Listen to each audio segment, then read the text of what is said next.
Kalau orang pemarah ya bakal zolim, karena orang yang marah-marah tuh kecenderungannya zolim. Kalau bicara tidak baik, nadanya tidak enak, raut mukanya tidak elok dilihat, kelakuannya tidak jadi contoh, keputusannya pasti zolim. Makanya penting sekali pemimpin itu yang takwa itu bisa menahan amarah. Penting sekali. Saudara cari saja yang paling bisa mengendalikan amarah.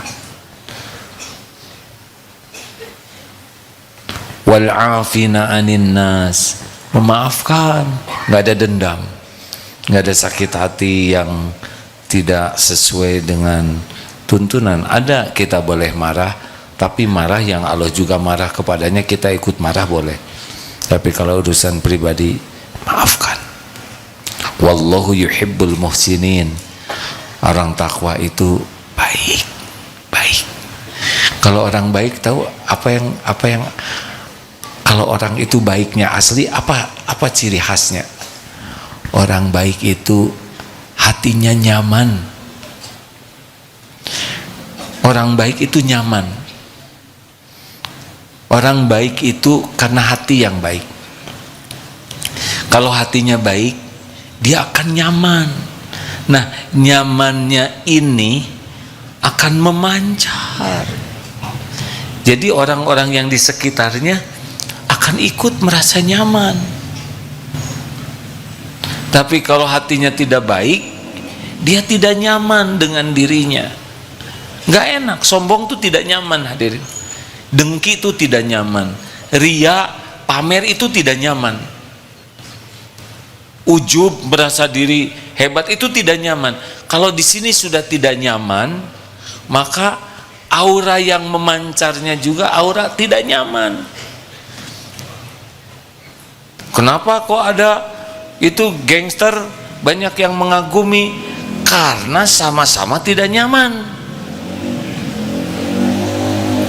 Jadi yang error juga ada yang suka, yang sama errornya. Namanya group error together ya. Nah, orang yang nyaman itu jadi curiga, awas ya. Ya Allah, terima kasih. Takdir Allah. Nah, cari orang baik, nyaman kan? Dia tuh nyaman dengan dirinya. Orang yang baik itu ikhlas. Orang ikhlas itu orang yang ringan hidup tuh. Enggak memerlukan penghormatan, tidak memerlukan penghargaan, tidak memerlukan diperlakukan spesial. Dia tidak tersinggung. Kalau ada yang menghormat ya syukur, nggak ada yang nggak apa-apa, nggak berat, nggak berat. Orang tahu, orang tidak tahu, nggak ada masalah, nggak ribet. Misalkan dia seorang pejabat dan orang nggak pada tahu, ya nggak ada masalah, tidak usah memaksakan diri. Kan jadi pejabat di Indonesia, ya kan? Pergi umroh ngaku-ngaku pejabat nggak bisa. Sedang umroh pakai ihram karena dia seorang jenderal misalkan, terus saja pakai bintang di sini, nggak bisa. Atau karena dia tentara pakai ihram terus pakai helm, lebih horor lagi. Nggak bisa, biasa weh. Jadi jabatan itu semuanya Allah, sekecil apapun tetap ya. Ketua ini itu, tapi kalau milih kita milih yang bertakwa, diantaranya yang baik. Orang baik itu ringan, hidupnya tuh ringan, nggak ribet, nggak mudah tersinggung, nggak mudah jengkel, nggak mudah marah, enggak. Dan mau ngapain juga gitu-gituannya, kan? Halo?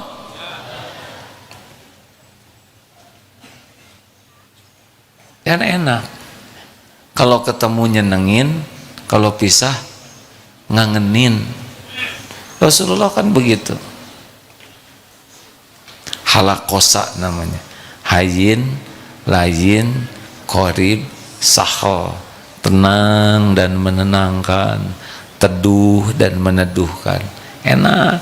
Kemudian sangat sopan kepada siapapun karena penyayang kepada makhluk-makhluk Allah.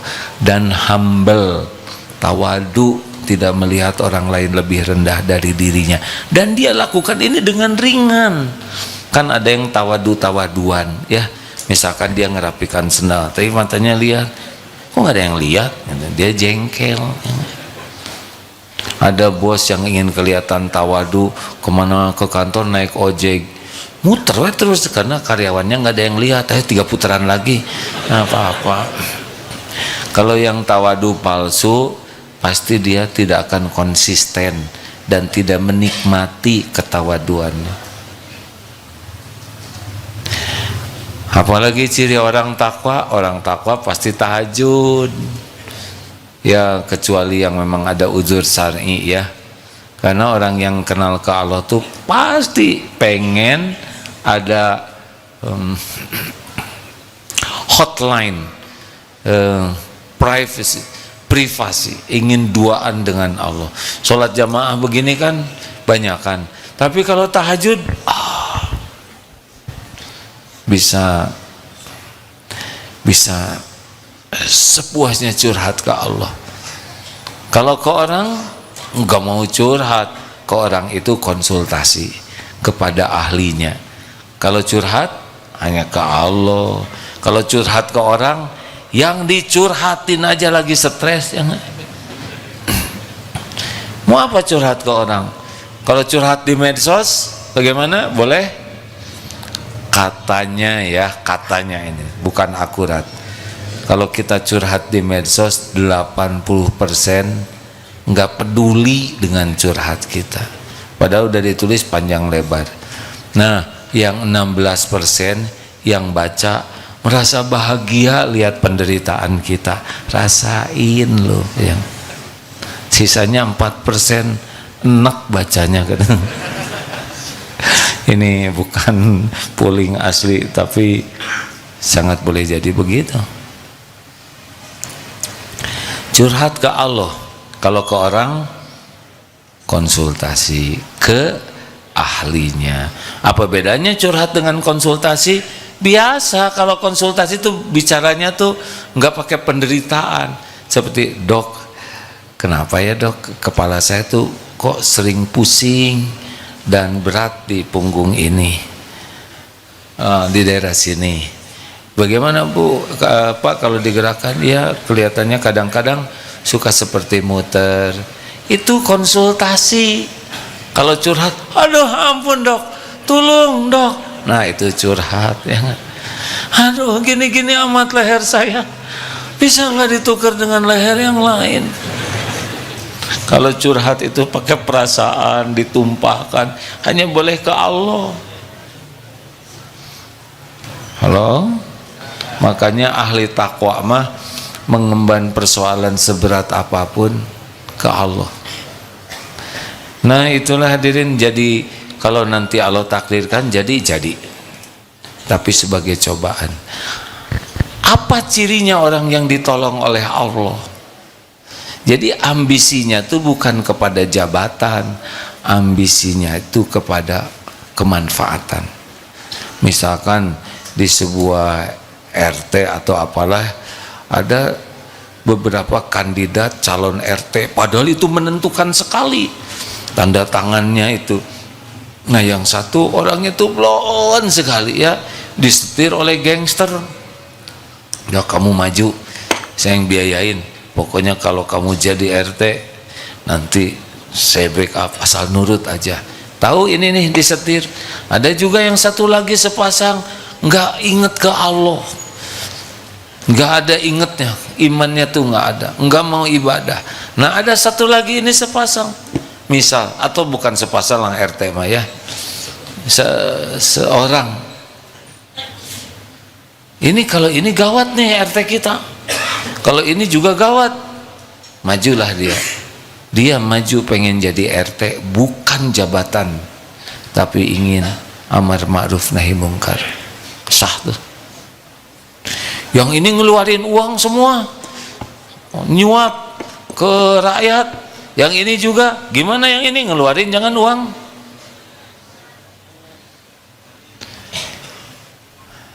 Ngeluarin jangan. Kan? keluarkan uangnya sebagai dana sabilillah. Kalau ini dananya nyuap catatannya, kalau ini kan supaya nanti terbentuk suasana amar ma'ruf nahi mungkar. Saya ikut kepada ulama yang kalau ayo ini ngasih sembako, itu ngasih sembako, kasih. Karena kalau enggak nanti yang kepilih yang secara syariat begitu. Toh udah segala nggak kepilih ya nggak apa-apa. Emang Allah tidak nakdirkan, tapi jadi amal soleh. Kita juga sama. Apakah bisa tuh ditakdirkan oleh Allah jadi pilihan kita? Doa saja. Doa la yaruddu qada ila doa. Tidak ada yang bisa menolak qada selain doa.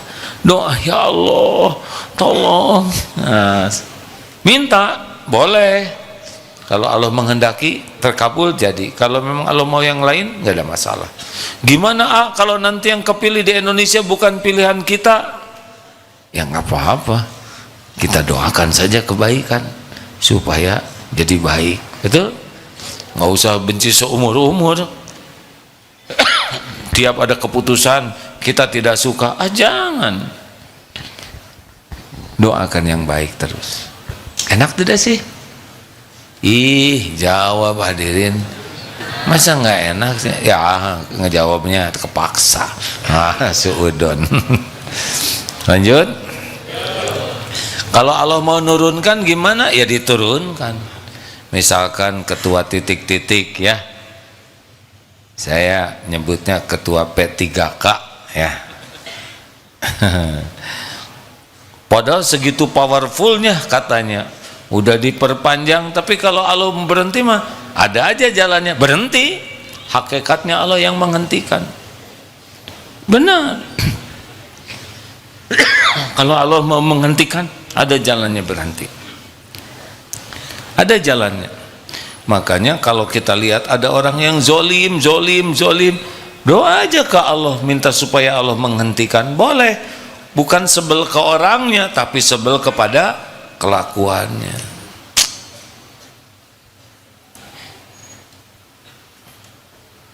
Begitulah.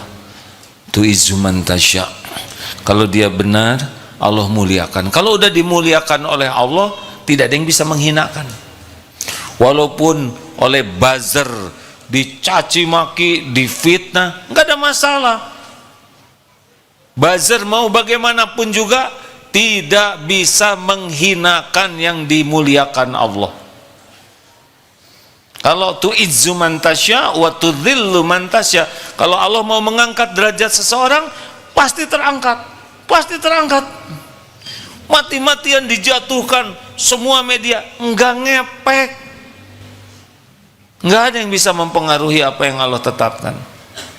Tapi kalau Allah hinakan, wa tudhillu man tasya, Allah menghendaki hina seseorang karena perbuatannya hina, dibuka oleh aibnya oleh Allah, pasti jadi hina walaupun mati-matian diangkat oleh siapapun. Tidak ada yang bisa memuliakan orang yang dihinakan oleh Allah, enggak. Tapi kok itu ada orang yang ngaco jahat dimuliakan? Ya dimuliakan oleh yang sama hinanya, bukan dimuliakan. Raja Garong juga diidolakan oleh Garong krocoknya. Padahal katanya penjahat juga mencari timnya yang jujur loh. Lu harus jujur sama gue, kata raja penjahat. Kata anggotanya, tapi kan kita penjahat bang, nggak apa-apa, yang penting jujur tahu gitu. Lu nggak boleh ngebohong. Padahal mereka tukang tipu, kelompok tukang tipu. Aneh ya kan, saking hebatnya kejujuran kayak gitu, sampai tukang tipu aja nyuruh anggotanya jujur sama dia. Bapak-bapak juga banyak yang gitu. Ibu harus jujur jadi istri, padahal si bapak ada kurang jujur. Istrinya coba, Bu, Ibu, Ibu, maukah punya suami jujur? Yang jelas mau tidak? Ibu siap? kalau suami ibu mengatakan keinginan yang sejujurnya? Ya gitulah ya. Jadi memang agak lama di Indonesia ini. Suami nyuruh istrinya jujur padahal dia juga nggak jujur. Istri minta suami jujur, giliran jujur pingsan. Ah lah, perjuangan memang. Lanjut. Biyadikal khair, di tangan Allah lah segala kebajikan. Jadi Allah tidak menyebut segala kebaikan dan keburukan di tangan Allah, tidak.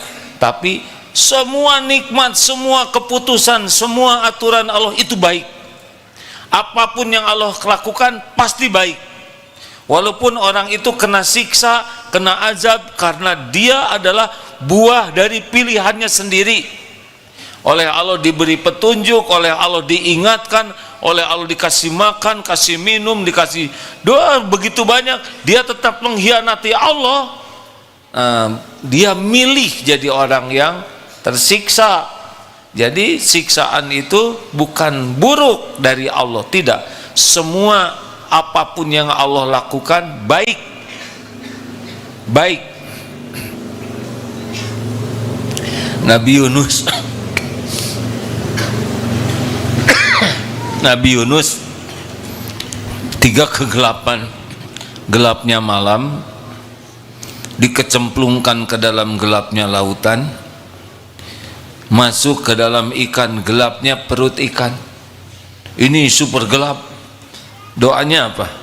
La ilaha illa anta subhanaka inni kuntu minaz zalimin. Tiada ilah yang berhak disembah, tiada Tuhan yang berhak disembah selain Allah. La ilaha illa anta, selain engkau. Subhanak, maha suci engkau ya Allah.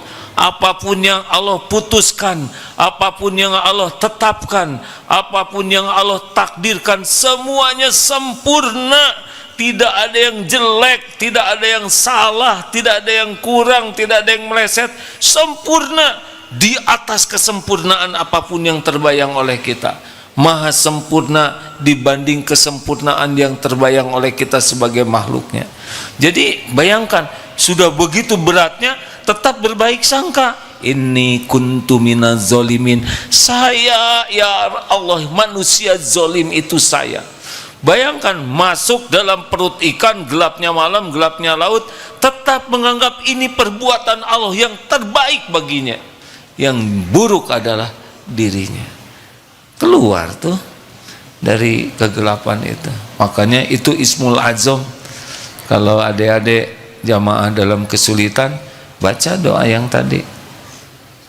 Tapi hatinya harus meyakini ketauhidan, husnuzon ke Allah, ngaku kezaliman diri. Nabi Adam diturunkan dari sorga ke bumi. Syariatnya kan itu ditipu oleh iblis. Apa ketika tobat nyalahin iblis? Ya Allah, saya ini korban penipuan iblis. Enggak. Sama seperti Nabi Yunus. Ya Allah, itu saya gara-gara umat nggak mau nurut. Ini lagi ada yang ngecemplungin saya. Ini si ikan ya Allah. Nggak ada satupun yang disebut. Yang ada adalah maha suci engkau, saya makhluk yang zalim. Lihat Nabi Adam. La ilaha illa anta, Rabbana zalamna anfusana wa illam taghfir lana wa tarhamna lanakunanna minal khasirin. Ya Rabb, Tuhan kami ngaku kami zalim kepada diri kami sendiri. Enggak nyebutin yang lain-lain. Karena kalau diri merasa sebagai korban keburukan orang lain, kita nggak bisa tobat. Saya ini korban pencopetan. Tebak, kita kecopetan, yang salah siapa? Kenapa sih ribut, susah amat menjawab hadirin? Tapi bebaslah saudara menjawab atau tidak, saya nggak akan terikat oleh perasaan. Kalau kita kecopetan, itu sebetulnya yang mengundang musibah itu siapa? Copet itu kasihan, dia bagian dosa untuk ngingetin kita. copet dilegok nyenang ngarang ini ya. Kita di sini kalau takdirnya bekal kecopetan di angkot, kita bekal masuk ke angkot itu, dan si copet, hampir nyebut cepot, si copet juga pasti naik ke sana, posisinya juga jadi ngepas, kita ngadep situ, copet ngadep ke kita. Dan kalau ketukar jadi kita yang nyopet, nggak boleh, bukan gitu. Dompet diambil. Wa ma asabakum min musibatin fabima kasabat aidikum. Musibah apapun yang menimpamu dikarenakan tanganmu sendiri. Astagfirullah. Jadi kalau kita merasa ini copet kurang ajar, copet udah nggak bisa tobat. Tapi kalau ya Allah, qadarullah saya kecopetan, pasti diundang oleh dosa saya. Saya ngaku ya Allah, saya memang tidak bayar zakat selain zakat fitrah. Astagfirullah, saya juga pelit kalau sedekah. Kemarin ngasih 5 ribuan juga dicari yang robek ujungnya. Astagfirullah, astagfirullah. Waktu kucing mau makan ikan, terus saya habisin dagingnya, sampai kucing tinggal ekornya, tulangnya. Astagfirullah, saya tuh bahkan kepala ikan juga saya makan, ekornya juga dimakan, jadi tinggal tengahnya. Nggak usah kayak gitu tobatnya. Astagfirullah, astagfirullah, astagfirullah. Tadi beli duku, saya pilih yang gede-gede semua, jadi simangnya tinggal yang kecil. Astagfirullah, astagfirullah. Pasti setiap perbuatan dosa disaksikan dan ada balasannya. Tuh gitu hadirin. Dan ciri orang yang takwa adalah tobat. Jadi kata kuncinya selalu berbaik sangka kepada Allah. Biyadikal khair, innaka ala kulli syai'in qadir. Allah kuasa berbuat apa saja, nggak ada yang bisa menghalangi. Innama amruhu idza arada syai'an ayyaqula lahu kun fayakun. Pokoknya kalau Allah sudah menginginkan sesuatu, udah jadi aja.